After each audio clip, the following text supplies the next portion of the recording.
Like a dragon eating its own tail, China is slowly devouring itself as socialism with Chinese characteristics slowly goes the same way socialism has always gone. Welcome to China Uncensored, I'm Chris Chappell.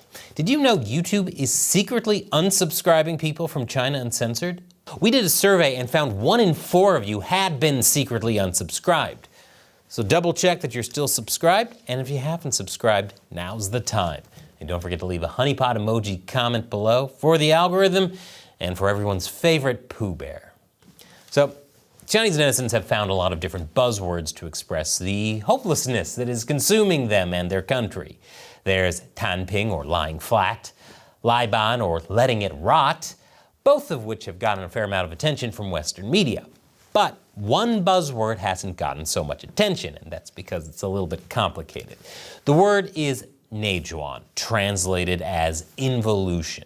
It's actually a concept from sociology that refers to a society that can no longer evolve, no matter how hard it tries, like a Charmander that's already become a Charizard. And it's the perfect word for what's happening in China right now. Let me give you a little background. Back in 2020, this video popped up on Chinese social media. It's a student at the prestigious Tsinghua University working on his laptop while riding a bike, because texting and driving isn't dangerous enough for some folks. The footage instantly struck a chord with a lot of young Chinese people that feel they've been working ridiculously hard their whole lives, but have little to show for it. The video quickly went viral in China, and the student became known as Tsinghua's involuted king, with involution quickly going viral on the Chinese internet. For most Chinese people, involution has come to mean an endless struggle that leads nowhere. Kind of like playing Pac-Man, it just loops over and over until the game, like the people in China, eventually crashes out. This definition is closely tied together with the insane competition, grueling work hours, and meager rewards that young Chinese people face today in the education system and then later on in the job market. The CCP has fought back against the rising popularity of the word, of course, with the CCP's media mouthpieces pitching the country as an oasis of certainty in a turbulent world, and glorious leader Xi Jinping himself telling burned-out youth to abandon the finicky lifestyle and complacent attitude, reaffirming that China's socialism is won by hard work, struggles, and even the sacrifice of lives. Yeah, you tell those lazy millennials, Mr. Chairman, all they care about is their avocado toast and not dying. But it's not working. Because at this point, that word involution is spreading, and it's taking on a whole new meaning that is about much more than just individual burnout. You see, over the years, China has become locked in a high-speed race to the bottom. It's been most visible in the crowded auto industry, where car makers are constantly doing shady stuff and slashing prices below production costs to stay ahead of the competition. It's even worse in the overgrown solar industry, where prices have collapsed as China's production capacity has reached more than twice the level of global demand. You know the solar industry is screwed when you can't look on the bright side of a business that's centered around the sun. Involution has even spread to coffee, with some Chinese coffee houses having lowered their prices to as little as 40 cents for a drink in some cases, putting a major squeeze on international chains such as Starbucks in China. Doing business in communist China, such a great idea. Low prices might sound good, but the reality is something else. The low coffee prices have translated into low pay and horrendous working conditions for the baristas, and some of them have reportedly had breakdowns in front of customers. This is the final level of don't talk to me until I've had my coffee. In other industries, there's been even more stories of Chinese employees being so overworked that they have literally dropped dead from exhaustion.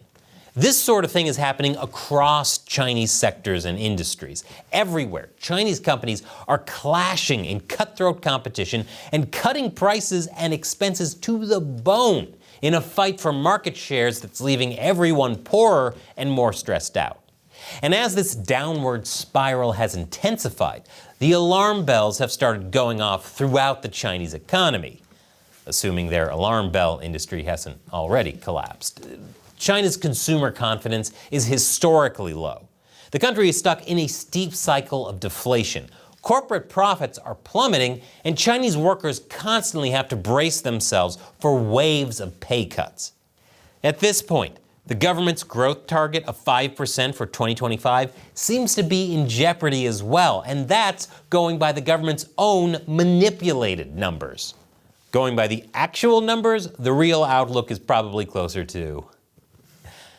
One of the key reasons why we haven't already seen a wide-scale collapse, with Chinese companies dropping out of the sky everywhere, is probably because they've been kept afloat by vast amounts of state subsidies. China's EV makers alone have received $231 billion over 15 years. And recently, the Communist Party has been subsidizing the purchase of consumer goods, like home appliances and smartphones, in an effort to lift spending. It's gotten to the point where consumption has just been following the subsidies. As one senior economist told Reuters earlier this month, we find a general pattern that wherever there is stimulus, it works, like the home appliances sales. But wherever there is no stimulus, like the property development, it struggles. It's like an economic defibrillator. Clear in sales. So obviously the answer is just to subsidize everything all the time and everything will be fine. Apparently not really, though. Despite the subsidies, household consumption remains disturbingly low in China, and Chinese consumers remain wary. China's debt has been rising faster than one of their spy balloons. And on so many fronts, from infrastructure to housing to manufacturing, there are simply too many companies with too many people doing too much of the same. Industries are like plants. You can make it rain all you want, but they won't grow if you don't get to the root problem. That analogy goes out to all my fellow gardening heads. Everyone wants to produce and sell, and not enough want to buy and consume. You can't really fight that fact by cutting prices and whipping employees to run faster for less. The only solution is for some suppliers to go. Trim the dead leaves so the rest of the plant can thrive. I got really into gardening during my time away. Usually the free market can take care of a lot of that on its own. But with so much state intervention everywhere in the Chinese economy, the situation has been able to grow into a monstrosity of involution. It's a recipe for disaster. So why have the Chinese authorities been setting the stage for this ticking time bomb? The only type of bomb they didn't steal the designs for from somewhere else. Well, Xi and his government have a grand vision. The great rejuvenation of the Chinese nation. A big part of this CCP Make China Great Again strategy is about developing the country into a world science and technology leader, as well as ensuring high-quality development in the long haul. Yes, made in China, known for high quality. To get there, the government has been flooding the Chinese market with funds and has encouraged fierce competition not just between different Chinese companies, but between different Chinese regions as well. They even have fierce competition between political parties, so only the best ideas and leaders are elected, as you can see here. The hope is that this fire and fury strategy will help reduce China's reliance on foreigners and catapult Chinese companies into a global pole position in the industries of the future. But the result is massive debt fueling endless overproduction. And it also seems like the CCP is anxious to get there faster and so have turned on the faucets all the way. That's because China is running out of time. Traditional sources of growth, like the construction sector, are losing altitude. And not just because what they build always collapses, but because it can no longer deliver the surging growth rates needed to keep pushing ahead. Again, mostly because of debt and bad business practices supported by state subsidies. At the same time, collapsing birth rates and the after effects of the one-child policy means that China is quickly approaching a demographic crisis. In the coming years, 300 million Chinese people will retire. That's just a little less than the entire population of the US. And there won't be enough young people to take their place or support them. Since those lazy, good-for-nothing millennials only care about their avocado toast and not dying.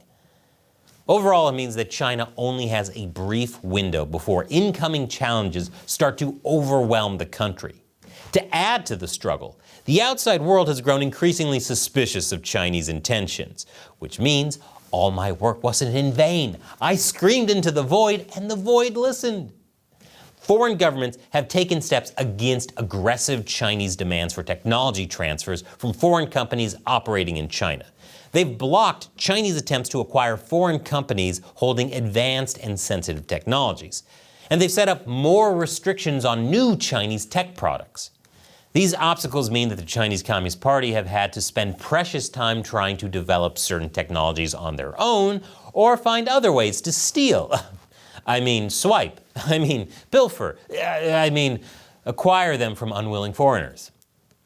But now, at the 11th hour, as the Chinese economy is collapsing before their very eyes, the CCP seems to be just beginning to see the threat that the involution they caused represents.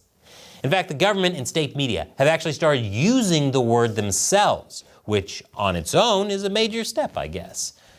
Recently, the Chinese authorities have also vowed to fight involutionary competition, with the auto sector having been singled out as a particular field of focus, for example. The government has announced that it's cutting back on solar subsidies as well. It's a start, but to really end the problem requires a drastic rethinking of the Chinese economic and industrial policies that have dominated for a decade. That takes more than vows and headlines. It would require the CCP to admit they were wrong. And I think that's the one thing we'd get after GTA 6. However, the major problem here is that at this point, if the subsidies go, China could face a surge of bankruptcies and the loss of millions of jobs as the overcapacity system comes crashing down. In other words, this has grown into such a huge quagmire that there are no easy ways out anymore. It's like they were digging a pool in their backyard and didn't install a ladder, so they're trapped in there, like so many of my Sims characters. Do nothing and the government will eventually drown in subsidy debt. Dismantle the system and China risks a wipeout. Neither one sounds like a triumph for Chinese socialism. And unfortunately, it doesn't matter how much she harries those lazy young people that don't want to work 24/7. No amount of laptop work from a bike is going to save the Chinese Communist Party from their own mess on this one. And before YouTube sends you off to some random, probably pro-CCP video, why not check out this exclusive episode on our premium China Uncensored website? The CCP's evolving just backwards. Once again, I'm Chris Chappell. See you next time.